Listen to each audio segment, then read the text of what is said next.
মাথা আঁচড়ানো চুল এবং কাটা নখের হিসাবও কি আল্লাহ নিবেন? তাহলে এগুলো আমরা কি করব?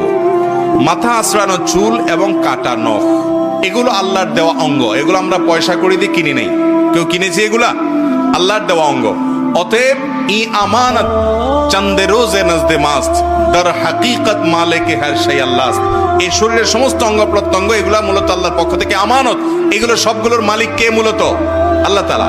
এই জন্য শরীরের কোনো অঙ্গ বিক্রি করা জায়েজ, রক্ত বিক্রি করা জায়েজ, শরীরের কোনো অঙ্গ বিক্রি করা জায়েজ নাই। কেন জায়েজ নাই? কারণ এগুলো আল্লাহর পক্ষ থেকে আপনাকে আমানত দেওয়া হয়েছে, এটা আপনি টাকা দিয়ে কিনে আনেন নাই, এগুলো বিক্রি করা হারাম। হ্যাঁ, দান করা জায়েজ আছে, একজনের ব্লাড দরকার, আপনি ব্লাড দিলেন, জায়েজ না বরং সওয়াবের কাজ, কিন্তু বিক্রি করতে পারবেন না। হ্যাঁ, কেউ যদি বাধ্য হয়ে কিনে, নিরুপায় হয়ে কিনলো তিনি ব্লাড, তার জন্য কেনাটা জায়েজ আছে, কিন্তু যিনি বিক্রি করছেন তিনি গুনাহগার হচ্ছেন, যেহেতু ক্রেতা নিরুপায়, সেজন্য তার জন্য এটা জায়েজ আছে। তো যাই হোক, নখ বা চুল